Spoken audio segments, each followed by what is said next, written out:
Sahano Gunaktu Saviryam Karavavai Tejasvinavaditamastu Mavidvishavahai. Om Shanti Shanti Shanti. May Brahman protect us. May he guide us and give us strength and right understanding. May love and harmony be with us all. Om, peace, peace, peace. And good evening. We are reading the lecture by Swami Abhedananda, one of the direct disciples of Sri Ramakrishna. And the title of this lecture is Karma and Meditation. We started it last week and we will continue this week. And the general gist of this is that your karmic actions throughout this life and previous lives mold your destiny to a certain extent, and you have to work with that. And through the meditative process, you can understand the inner workings of this law of karma, and you can mitigate it to a certain extent. And he goes into some of the healing ideas and about how we're manufacturing our bodies. And so the nice idea of karma yoga is that if you realize you've gotten yourself into this mess, then you realize that you can get yourself out of it. And so that's sort of his basic theme here. And we're going to begin back just a little bit from where we left off. And if you're following along, how's that? If you're following along, it's on page 277. We are the creators, bottom of the page. All right. We are the creators. We have to regulate the creation. As soon as we can do that, we shall be able to manufacture just as we like. Then we shall have neither birth, nor death, nor disease, nor any such thing. That is the idea. Now, why should we practice concentration and meditation? Why should we practice breathing exercises? Why should we study these things, and for what? These questions may rush in our mind too. They should be answered. Before that, we should think, why should we try to remember all these obstructions? Because these obstructions are in the way, and they hinder the attainment of the freedom of the soul.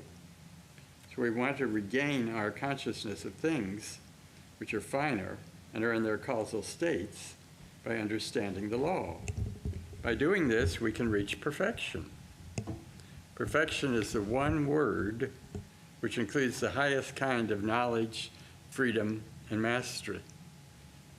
By perfection, all these things are meant. When Christ said, we shall be perfect, as the Father of heaven is perfect, that perfection meant that as God is the creator, the highest, the omnipotent and omniscient, so we shall have all that when we become perfect. In fact, we shall become one with God. That is the ideal. But at present, we are not one with God. How far are we from him? We have no way of measuring that distance. The moment we begin to think of ourselves in our relation to the universal spirit, which is perfect, we find that we are behind God. That we are behind. God is infinitely large, and we are infinitely small. But at the same time, each one of us contains a spark of the same life and intelligence which God has. The difference is only in degree and not in kind. If the creator of the universe can gather all the materials and manufacture the sun, the moon, and the stars, we can also gather all the materials from the environments and manufacture our bodies. The creator does not create matter out of nothing, but matter is coexistent with God. Matter and spirit exist simultaneously. God takes the matter and manipulates it and produces these different spheres, just as the carpenter is doing. The carpenter takes pieces of wood, puts them together, and forms a chair or a table. And then he may be known as a creator. But we are better creators than the carpenter. because we are making this wonderful mechanism of our bodies and keeping them going. It is a self-regulating, self-adjusting, and self-reproducing machine. It is the most wonderful instrument. There's nothing finer or greater than the human body. By studying it, we can learn all the laws that are to be learned in this whole world. The yogis do learn, and therefore they not only have long life, but also a free life. They do not enjoy in the same way as we do, because our enjoyment seems pain to them. They rather suffer because they divide suffering into various parts. And if there be the minutest touchstone of suffering in any kind of enjoyment, that enjoyment is not acceptable to the yogi. He says, what is the use if we cannot get pure enjoyment, pure pleasure, and pure happiness? So we would not accept it and let it all go. Therefore, they reject all kinds of pleasures which ordinary mortals are dying for. Then Patanjali says, the root being there, the fruition comes in the form of species, life, and experience of pleasure and pain. All right, so we're beginning a new aphorism with that one. So you can also understand the idea that he's getting across here is that pleasure and pain are like two sides of a coin, and you can't pick up the coin without getting both sides. You can't just pick up the heads. You have to get the heads and the tails. And so in this world of Maya, you have to accept the fact that everything is going to come in these pairs of opposites. And that's why we want to transcend the pairs of opposites and go beyond the senses of duality. So that's really what he's getting at here. He's also talking about the idea that as a human being embodied in a physical body with a mind, that we have some control over that process, and usually it's unconscious, but the yogis through meditation and concentration bring it into the conscious level and are able to control their bodily functions to a greater degree. And of course, there are examples of the yogis in the snow that are able to generate enough heat to keep themselves warm and that type of thing. And of course, we've also heard of many cases, not necessarily of yogis, but just of ordinary people who, through perhaps some traumatic disease or illness, overcame that through tremendous willpower and tremendous power of visualization, tremendous will to get better. And so we know that the power of the mind is very tremendous. Who was the famous golfer? Was it Sam Snead that had the car accident? And he became paralyzed, and his friend came in every day and said, visualize wiggling that toe, visualize wiggling that toe. And eventually he went back to playing golf. The doctors had written him off as being permanently unable to walk and never be able to regain his strength. But through his efforts and the efforts of his friend, he was able to do so. So we know the power of the mind is tremendous.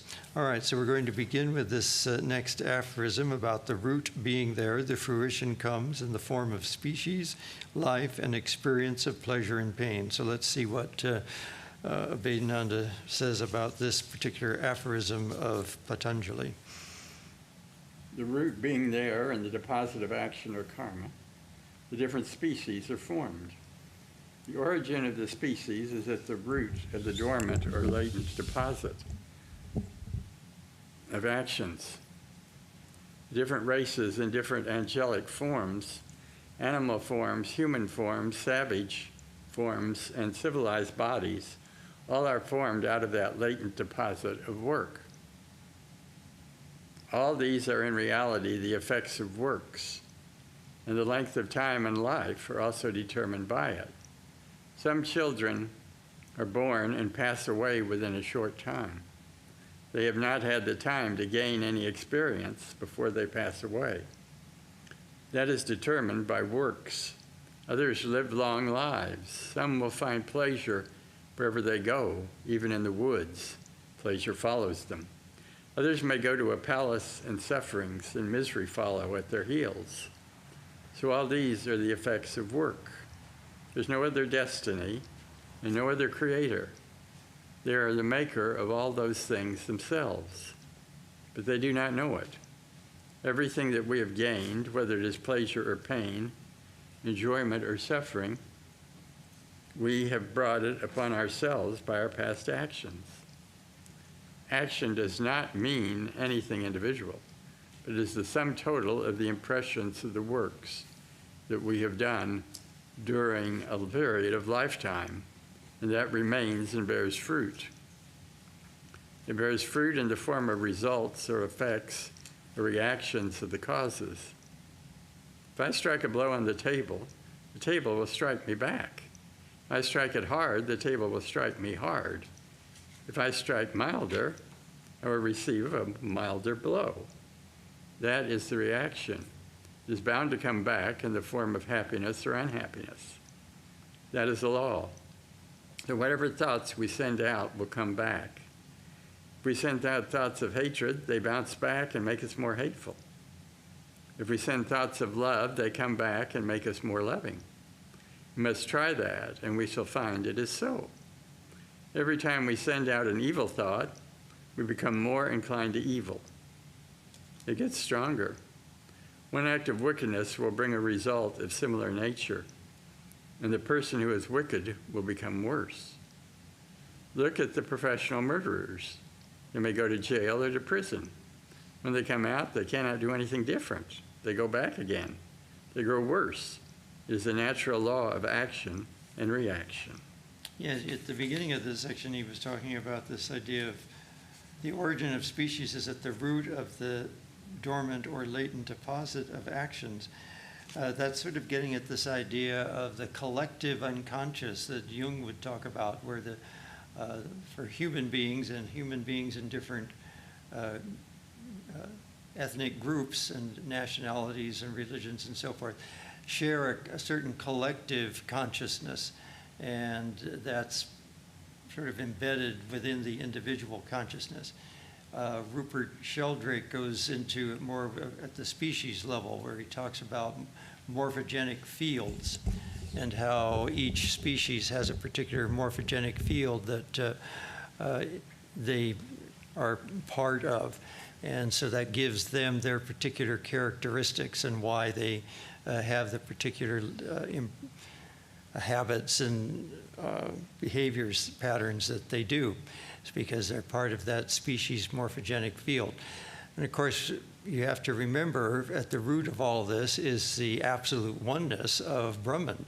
Everything is one at the level of Brahman. And then we get this gradual differentiation into these different species and classes and so forth, and then on down to the individual.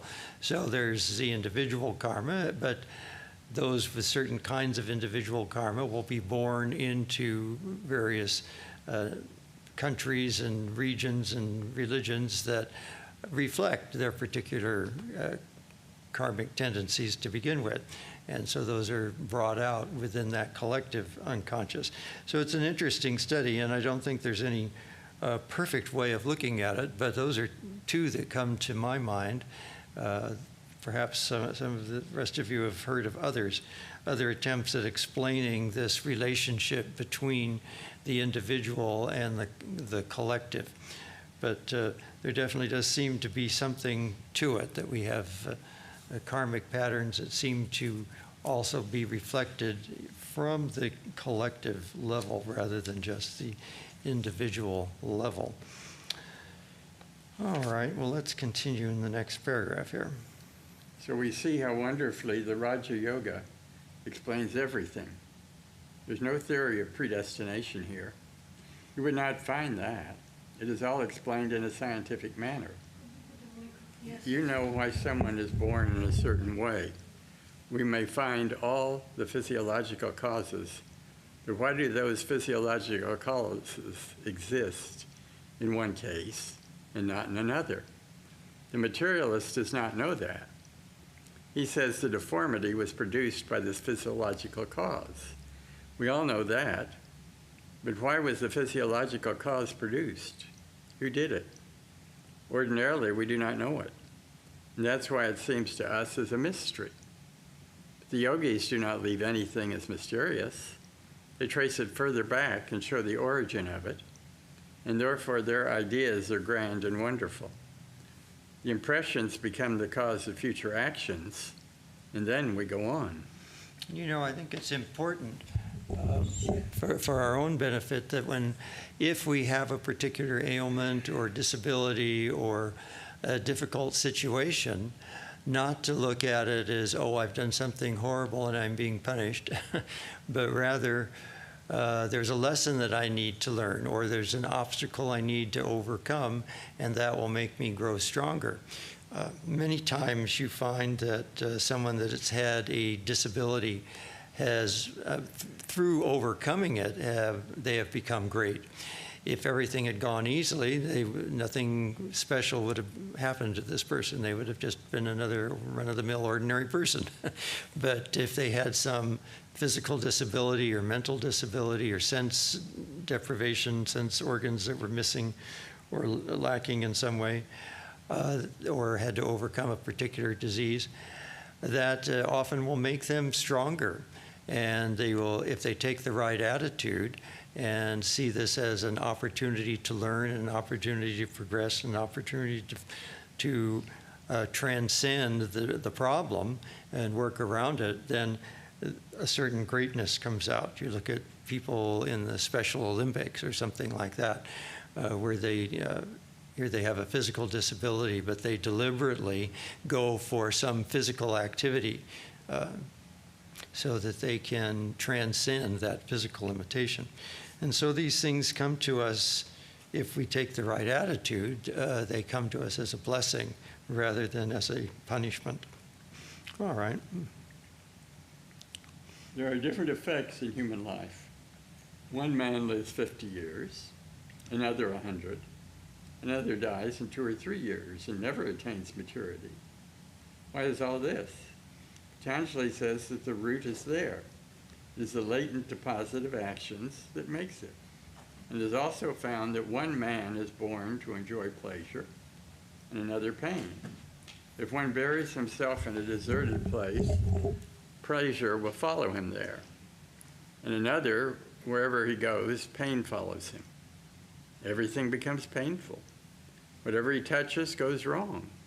He might get married. The wife may be very beautiful and devoted. But as soon as they are together, their troubles begin. And their whole life is nothing but a chain of sorrow, suffering, misery, disease, and death or suicide. Why is that? Why does disaster happen? What is the cause of it? The yoga psychology states that it is the work which is the cause of it. It is the work that determines the destiny of the couple, the destiny of man and of all animals. Therefore, we should be careful of this work. Let us remember it, regulate it, master it, and do it consciously so that we would not have any further trouble in the future. We must lay the foundation in such a way that nothing wrong will come. We can do that only by understanding the law, and in no other way. We should always exercise the power of discrimination. First of all, we should understand what is right and what is wrong, and then should discriminate and do the things that are not only beneficial to ourselves, but to others also. We should never do an injury, either in thought, word, or deed, to anybody, because it will come back to us. But we should always send out good things, good thoughts, and good ideas. And that standard of good must be found first. Then we should not be seeking pleasure all the time, but should seek something different. The true happiness we should seek, not mere pleasure, because it is transitory. Any sensation which is apparently pleasant leads to all kinds of unpleasant effects. So we should seek true happiness. Let us find out when we have ever been happy in our lifetime, when we did not have a stain of suffering, nor sorrow, nor regret, or disappointment. If we've had once a glimpse of it, then we should try to seek that true happiness. Okay, this is another very long paragraph, so we'll take a pause here. point out that, of course, in reality, no action is ever going to be all good or all evil. So it's impossible not to do some harm to something in any action that you do. And also the other extreme of this idea is just to never try to correct somebody else's faults. You know, that in the middle of the last century, it became very popular to just let children do whatever they'd like and let them experiment and, you know, don't discipline too much. And, you know, if their handwriting's terrible, that's all right. And if it didn't work out terribly well. The problem is, you see, you're not really doing them good by not saying anything. If you're a parent or a teacher, that's your job. You're supposed to say, this is the right way to do this. This is the wrong way to do this. You didn't do this right. This is the way you should do it. You can't just ignore these things and let them experiment and willy-nilly. Now, some experimentation, of course, is also healthy to allow them to learn on their own. But discipline and correction are still parts of things, and it's just because it might feel painful to the person receiving it doesn't mean it's not benefiting them. It's actually good for them. And of course, if you read the lives of the direct disciples and some of their disciples, you find that many times the great spiritual teachers would give some very difficult lessons.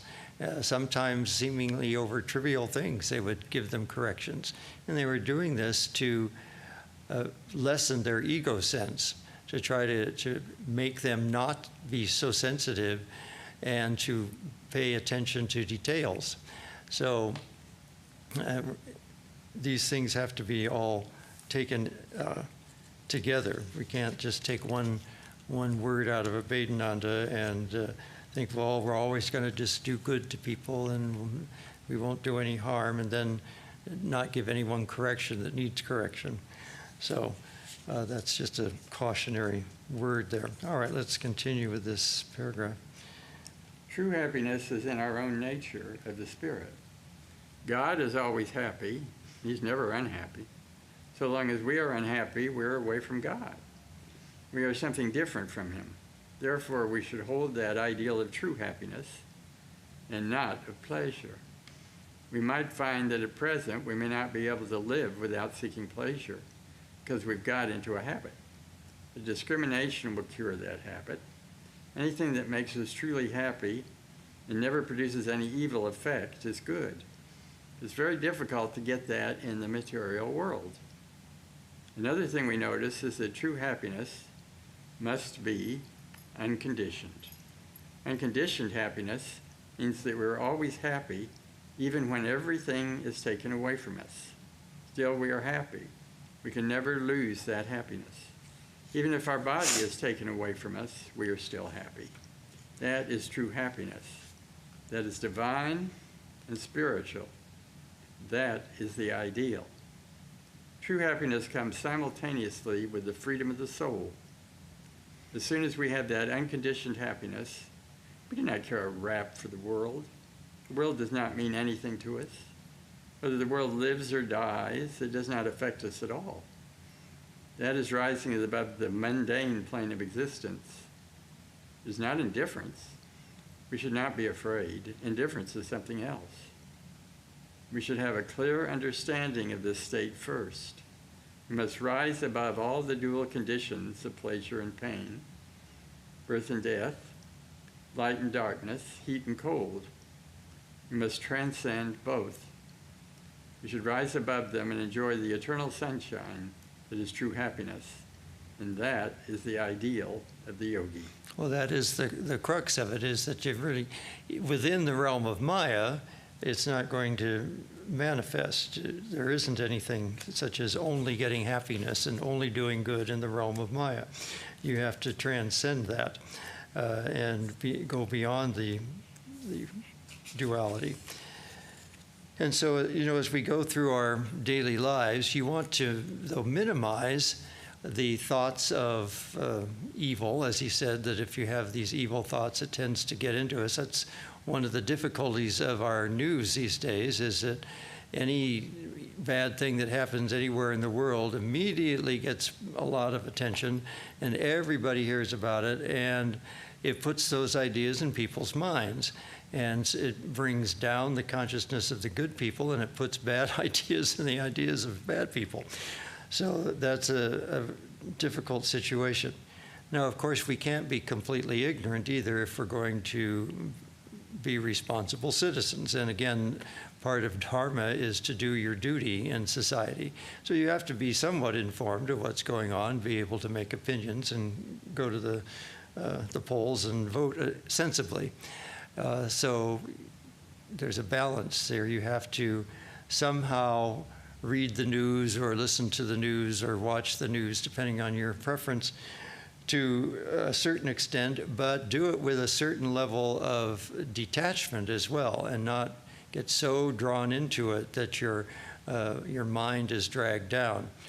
And try to watch uplifting things more than depressing things. Otherwise, your general mentality, your general emotional state is going to get dragged down. And of course, this is why meditation is important. If you begin your day and end your day with a period of meditation where you're clearing your mind, you're centering your thoughts, you're refreshing your ideas of the divinity within, your connection with your chosen ideal, all of these things, you're calming your breath, you're calming your mind. These thoughts will then bring a certain peace to the body and the mind and the spirit, which will help you not to get disturbed. It will sort of keep your rudder straight, going in the right direction, rather than veering off in some other direction. It's because you see people getting fanatical about things because they become so passionate about a particular problem. Now, there's nothing wrong with trying to correct a problem in the world, but you can't get so passionate about it that you lose all sight of sanity. I mean, sometimes you see people in the name of peace doing things that aren't peaceful at all, and that type of thing. So you have to do this with that right karma yogic attitude, with the right attitude of detachment, picking something that you feel that is a good task for you to do, something that you can learn from, something that perhaps you feel guided to do, but do it with a certain level of detachment and a certain level of love for all beings and all people on all sides and all concerns. And of course, again, that kind of attitude needs to be reinforced with a meditation practice. All right, let's continue with the closing paragraphs, and we'll listen to a couple of musical selections. It's not a very easy thing to gain. One life is not enough to spend in search after it. We should spend thousands of such lives, millions of them to get it, because nothing is greater than that. Anything else we can get without much cost, just with a little desire. So we must search that which is the highest. We live for it, and even if we die in our search after it, we shall begin that search again in our next incarnation. We shall not stop until the goal is reached. Therefore, it is said in Vedanta, arise, awake, find a teacher who can help you in showing the path, and by following the instructions, you will reach the goal. And do not stop until the goal is reached, because this path is as difficult as to walk upon the sharp edge of a razor. The Upanishad states, therefore, you must be very careful. Without an experienced teacher, without a master, we cannot get it. Any and everybody cannot show the way. Therefore, we need someone who has gone along that path to come and tell us how it is, how one can get there. And where are the pitfalls and dangers in the path?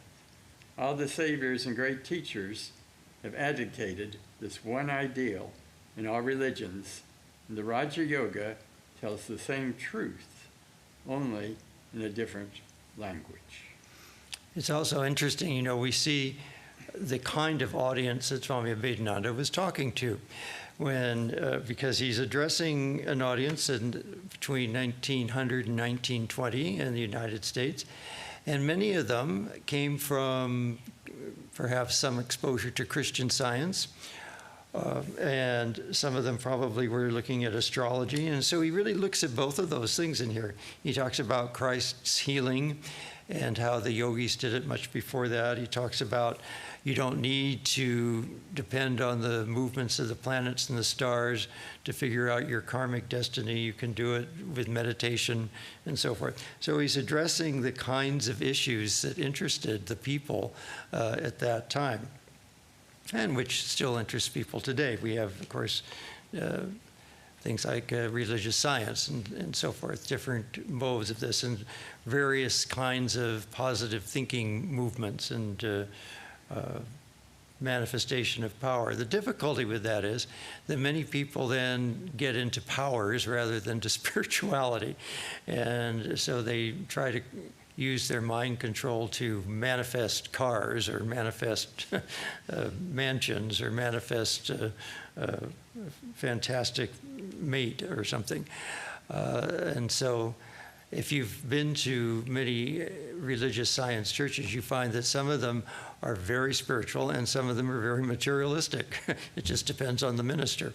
And so you get the whole spectrum there. And so that is one caution, is that people tend to get drawn into these things and get lured by these things. And of course, Patanjali warns against that kind of thing, going after these kind of psychic powers and so forth. And even the abilities to, read minds or that type of thing. That can be a great distraction when that comes. It's hard enough dealing with your own thoughts, and all of a sudden you're picking up thoughts from all sorts of people, and it becomes even more disturbing. So you have to be cautious of that kind of thing. All right, so there are a couple of things from the Vivekananda Oratorio that I think are relevant. The first one that we're going to listen to, we might have time for a second, but first one is the chant called Believe, and the words, just in case it's hard to understand, I'll read them first. Believe that you are the children of God, the heirs of infinite strength and bliss. Believe that your body and mind are sacred temples. Believe that God pervades every man and every woman. He pervades every tree and creeper, every sentient and insentient being. The presence of God must be realized everywhere. He is the personal and impersonal, with and without form. He dwells in all beings. He pervades land and waters. He pervades hills and valleys. He pervades the sky, the stars. He pervades all things. There is nothing except the divine in the entire universe. See God in the blue of the sky, the waves of the sea. See God in the face of the friend and the simplicity of a child. See God in the horrors of death, in the steadfastness of the saint. There is nothing except the divine in the entire universe.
Okay, so some of those sentiments do make good things for our meditation, to remember all of those different ideas of seeing God everywhere, believing that your body is a sacred temple, seeing God dwelling in every being, seeing God in all the different things in nature. So all of those are beautiful sentiments that Vivekananda has given us for our meditation. Then there's another song, which is going to take me a second to find on this second disc, but it has to do with the thoughts about meditation. And let's see. Yes, it begins, the powers of the mind are like scattered rays of light. When they are focused, they illumine. The powers of the mind should be concentrated and turned back upon itself. The mind's greatest state is meditation. Practice is essential. Sit in a straight posture, breathe in a measured way, and send a current of holy thought to all creation. And then there's a round which has 6 different thoughts for meditation. Send a current of holy thought to all creation. May all beings be happy. May all beings be peaceful. Make me thy faithful servant. Be thou my refuge. Take me by the hand, O Lord. I take shelter in thee. I am strong in mind and body. I have unbounded faith in myself. Give me knowledge, give me light. Give me knowledge and light. So that really is a nice summary of what we've been reading in Swami Abhedananda. Excuse me for having to get up and change.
All right, that brings us to the end of our 3/4 of an hour, so we will close with a chant.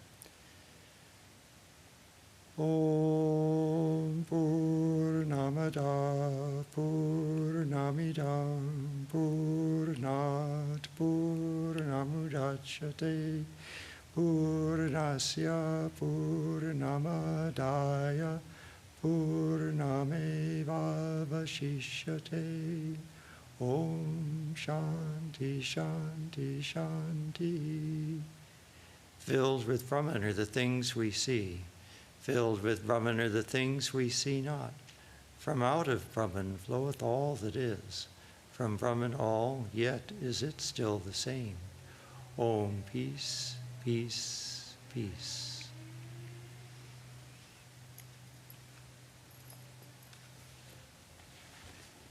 Okay? Mhm.